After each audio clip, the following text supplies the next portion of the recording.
আমাদের জীবনের চলার পথটা কিন্তু একদমই সহজ নয়। আমরা সহজ করে নিতে পারি, কারণ এভাবেই আমাদের জীবনটা চলবে। তাই জীবনটাকে কঠিন মুহূর্ত মনে করলে চলবে না, বরং কিভাবে সহজভাবে চালিয়ে নিতে হবে সেই চেষ্টা আমাদের করতে হবে। আসসালামু আলাইকুম, কেমন আছেন সবাই? আশা করি সবাই ভালো আছেন। সকাল সকাল এক গ্লাস ইসবগুল আর তোকমাই চিয়া সিড একসাথে করে খেয়ে নিলাম। কেমন আছেন সবাই অবশ্যই কমেন্টে বলে যাবেন। এখন হচ্ছে ছোটো মেয়ে আর আমার নাস্তার পালা। ছোটো মেয়ে স্কুল থেকে চলে এসেছে, তাই আমি আর আমার ছোটো মেয়ে নাস্তা খেয়ে নিচ্ছি। বড় মেয়ে কলেজে চলে গেছে। নাস্তার কাজ শেষ করে চলে আসলাম রান্নাঘরে। এবার হচ্ছে দুপুরের আয়োজনের পালা। প্রতিদিনে মাছ মাংস খেতে খেতে আর ভালো লাগছে না, তাই আজকে চিন্তা করে নিলাম ডিম সিদ্ধ করে আলু কুচি করে টমেটো দিয়ে একদম ঝালঝাল করে রান্না করব।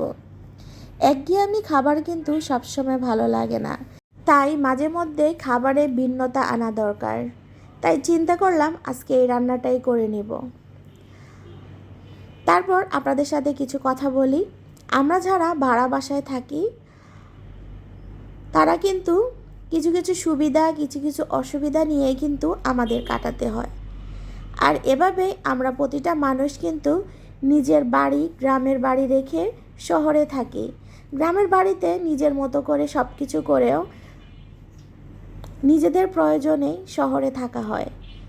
আর এখানে ভাড়া বাসায় আমাদের কী কী সুযোগ সুবিধা আছে, কী কী অসুবিধা আছে সেটাও আপনাদের সাথে শেয়ার করব। আমি দোতলায় থাকি। আমাদের বিল্ডিংটা হচ্ছে 7 তলা, আমি দোতলায় থাকি। আর দোতলায় সবসময় ধুলাবালি কিন্তু আসতেই থাকে, তাই এটা সবচেয়ে বিরক্তকর একটা ব্যাপার।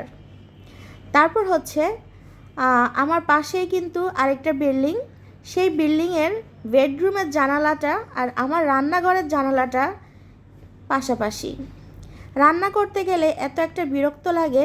পাশের বাসার ওনাদের জানালাটা তো কখনোই লাগায় না, পর্দাটা তো টেনেই দেয় না। কি বলবো আর দুঃখের কথা, সেজন্য আমি চিন্তা করলাম যে কি করা যায়। চিন্তা করতে করতে মাথায় আসলো যে আমার একটা ওড়না আমি কেটে তারপর জানালার সাথে সেট করে দেব। আর সেটা আমি আপনাদের সাথে শেয়ার করব সেটা আমি কিভাবে করেছি। এর মধ্যে আমি রান্নাটা বসিয়ে দিয়েছি। এখন হচ্ছে টমেটো দেওয়ার পালা। আলুটা কষানো হয়ে গেছে, তাই আমি টমেটোটা কেটে নিচ্ছি। আর রান্নাটার সম্বন্ধে আমি কিছুই বলিনি, কারণ আসলে প্রতিদিনই টুকটাক আমরা রান্নাবান্না করি। আর যেহেতু এটা আমার ডেলি ব্লগ ভিডিও, তাই প্রতিদিনই টুকটাক রান্নার ভিডিও আপনাদের সাথে শেয়ার করি। এখন হচ্ছে টমেটো দিয়ে দেওয়ার পালা, কারণ এ পর্যায়ে টমেটো না দিলে টমেটোটা শক্ত থেকে যাবে। তাই আমার আলুটা যখন কষানো হয়ে গেছে তখনই আমি কিন্তু টমেটোটা দিয়ে দিব, দিয়ে আর একটু কষিয়ে নিব। আমরা কিন্তু এভাবে রান্না করতে অভ্যস্ত, কারণ একসাথে তো আর সব কাজ করা যায় না। তাই রান্নাঘরে যখনই আসি টুকটাক আয়োজন করে তারপর রান্না করতে বসি, কারণ যদি গোছানো থাকে সব কিছু রান্না করতে তেমন একটা সময় লাগে না। আর এখন হচ্ছে আমি আমার রান্নাঘরের জানালাটা আপনাদের সাথে শেয়ার করছি। এটা দোতলা বিদায় জানালাটা এভাবে থাই গ্লাস না দিয়ে রান্নাঘরের জানালাটা এভাবে দেওয়া হয়েছে। আর এই যে পাশের বাসার জানালাটা দেখা যাচ্ছে, এজন্য আমি এই ওড়নাটা দিয়ে দিয়েছি, কারণ আমি জানালা খুলতেই পারি না, ওদিক থেকে ওনাদের সবাইকে দেখা যায়। তাই আমি এভাবে কাজটা করি। এজন্য দেখা যায় আমার রান্নাঘরটা একটু অন্ধকার লাগে, কিন্তু কিছু করার নেই, এভাবে আসলে করতে হয়। আমরা সবাই হচ্ছে সমস্যার মধ্যেই থাকি কোনো না কোনোভাবেই। সব কিছু একসাথে কিন্তু আপনি পাবেন না, যে কোনো দিক দিয়ে একটা সমস্যা থাকবেই।